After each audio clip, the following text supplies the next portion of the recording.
Hello and welcome to another Bearded Geek toy review. A video planned much earlier than I expected because we've had a package today. Stay tuned to see what's in it. You do not recognize me now, but we are known to each other. You are mistaken. Take him away. No, wait, please. Welcome back to the channel, and as stated, we've had a delivery this morning. Now, this is something that was recently announced whilst I was on holiday in New York, and if you want to check out that video of our trip, I'll leave a link below. But I was not expecting this to arrive so quickly. Apologies for the sound of the wind, if you can hear it. But yeah, it's very windy today.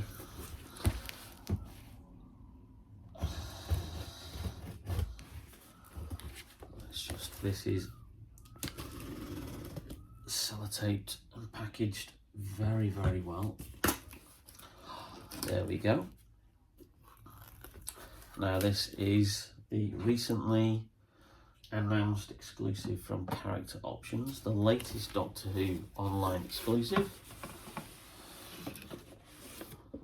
The Warriors of the Deep set. Amazing. So without further ado, let's get into a more in-depth review and have a look at this set. Welcome back to the channel, and here we have the brand new Character Online exclusive, a free figure set of Silurians from the Peter Davison season 21 story Warriors of the Deep, which was first broadcast in 1984. Now this came as quite a pleasant surprise. Usually we have had obviously B&M exclusives for the Doctor Who range. We last had a Character Online exclusive last year when we got the second Doctor electronic TARDIS. So this was unexpected and a pleasant surprise when it was announced mid last week. So we have 3 Silurians from the story, and as usual, the packaging is the standard design. The Silurians are Iktar, Tarpok, and Skibis. Not sure who's who, but I presume the middle one with the red flashing light at the top, which in this story indicates that the Silurians are talking. That one is Iktar, I presume, who's the leader of the Silurians. On the back of the packaging, we have quite a detailed synopsis of the story, as well as a description of the Silurian race, which there, and then a nice little paragraph or two about the behind-the-scenes information from the story, that it was broadcast in Peter Davison's final season, and it was actually writer Johnny Byrne's last story for the series as well, and goes into some detail about the special effects for the story as well. So a bigger box than usual, and what we're used to, slightly thicker for a free figure set, but I think there is a reason for that, which we will find out once we open the packaging.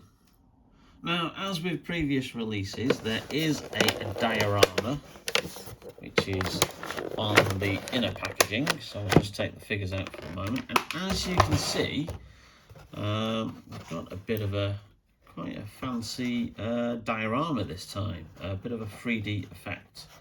So this is as seen from the inside of the Silurian ship, and as you can see in the background, you've got the sea base in which they attack. Nice little clever touch, and obviously adds to the value of the set.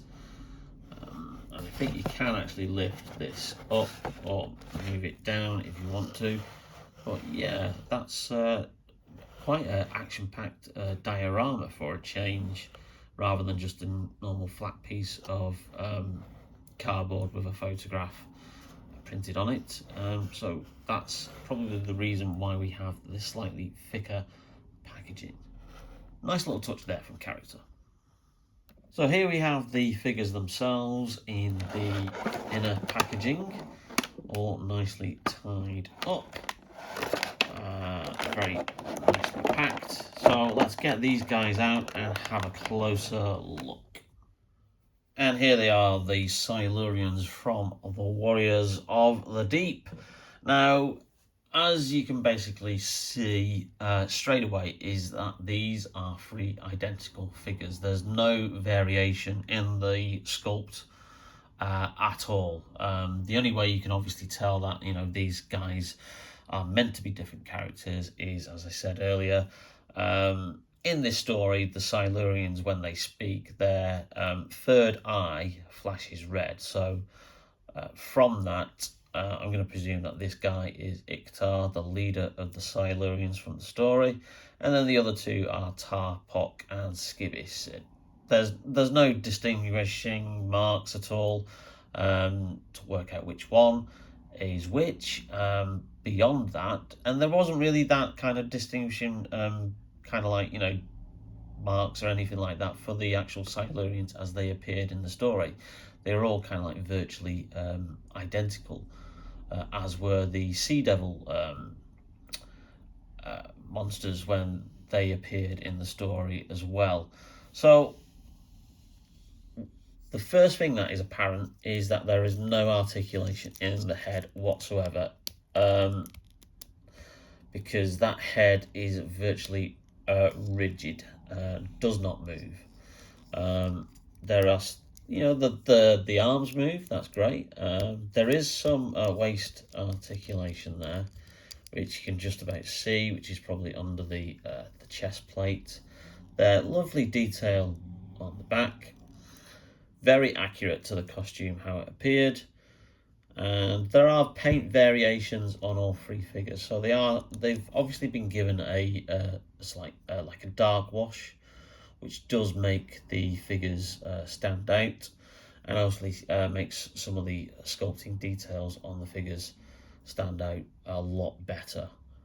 So, and obviously you've got the wrist control there that they have, and then down to the feet, which I don't think you really actually ever saw in the story, to be quite honest. But again, these are probably accurate to the costume, and the good thing about character is they do make these accurate and source them to all the on-set photography that was taken at the time. Obviously, they can look at the episodes themselves, and in some cases there is access to the original costumes as well. These costumes do still exist, because I do remember seeing them at the Wales Doctor Who experience on a couple of visits there. So as you can see, this one has a slightly darker wash on the face, so that gives him a distinction there compared to that one. The left one, the right one. Again, very similar, identical sculpt everywhere, same articulation, but lovely paint detail on the eyes. The eyes really do stand out. And then obviously let's put him there if he stands up.